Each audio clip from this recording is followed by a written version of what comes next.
I will now ask Dr. Anton Grunfeld, board member of the Janusz Korczak Association, to join me in presenting the 2019 Janusz Korczak Scholarship to Cayley Burton.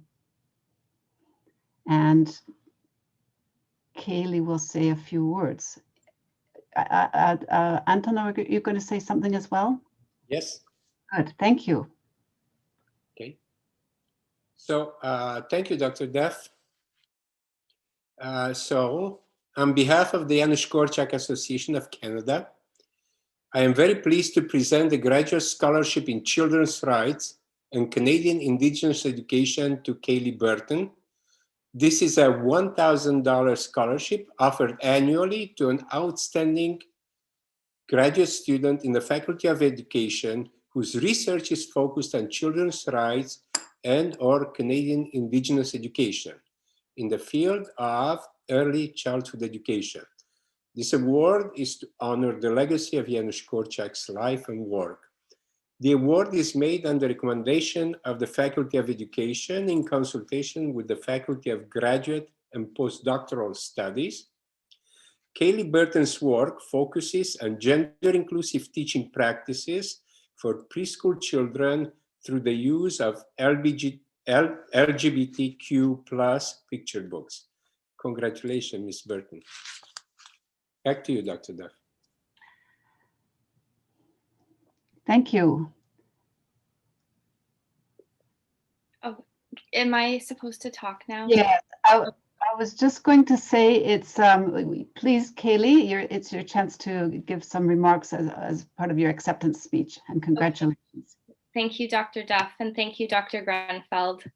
Hello, everyone. I am deeply honored to be the recipient of this award, especially having learned in more depth about Dr. Korczak's lifelong dedication to the children in his care. To have both his name and legacy associated with my advocacy work in early childhood education is both humbling and motivating. As an advocate, I aim to use my privilege to give voice to children who would otherwise not be taken seriously, as so often happens in a society dominated by adult perspectives. I am in my 9th year of working as a live-out nanny, where I get to regularly put child-centered theories into practice. Children have so many remarkable thoughts on the world and their lives, and it's important that their parents, caregivers, and teachers take the time to listen and to give them space to express themselves, as Dr. Korczak's work reminds us. Without valuing children's perspectives, we have an incomplete view of the world. Like Janusz, I believe that one way to hear children's voices on matters that directly affect them is through encouraging reading and writing skills during early childhood.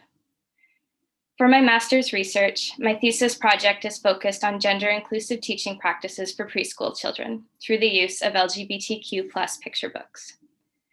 In response to the pandemic, this research will take place online with 3 to 5-year-olds and their parents or caregivers using Zoom. I'm calling this teaching and learning process social justice storytime, and it's a literacy approach I hope can be easily adapted by other educators to discuss important issues of equality with young children. I am a settler on the traditional, ancestral, and unsurrendered territories of the Coast Salish peoples, including the Musqueam, the Squamish, and the Tsleil-Waututh nations. I'm speaking today from my home in Richmond, which is located on the overlapping traditional territory of the Musqueam, the Kwantlen, and the Tsawwassen First Nations. My academic and activist work also aims to confront ongoing colonialism within Canadian early childhood education. I have another project that extends from my thesis and responds to the Truth and Reconciliation Commission's calls to action on education. I'll be presenting at the American Educational Research Association's annual conference in April. I'm fortunate to be speaking on a panel with Indigenous and non-Indigenous scholars about how to decolonize early childhood education. At this event, I'll be using picture books and talking about picture books by Indigenous authors and illustrators that are central to teaching kindergarten children about the harmful impacts of settler colonialism in their day-to-day lives.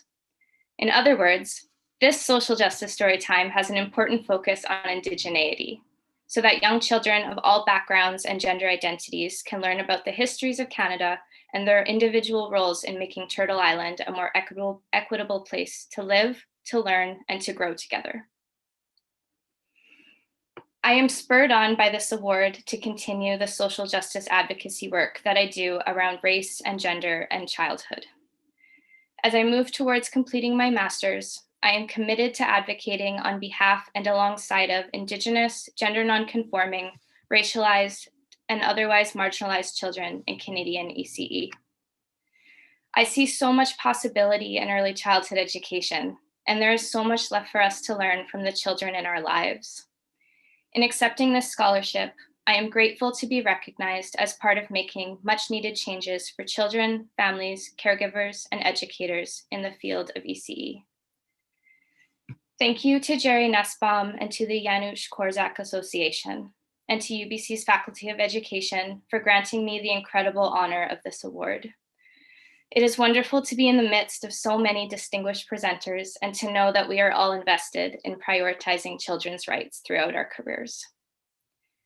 Thank you all for listening, and thank you especially to those who continue to believe in me and my work.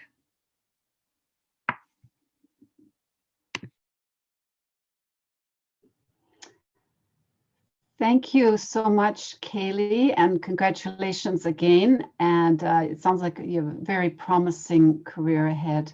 I'd also like to thank Dr. Grunfeld for presenting the scholarship. Now, I am, on behalf of the Faculty of Education, the representative for Children and Youth, and the Janusz Korczak Association, I'd like to thank you all for joining us at tonight's Dean's Distinguished Lecture. Good night, be well, keep safe. Bye.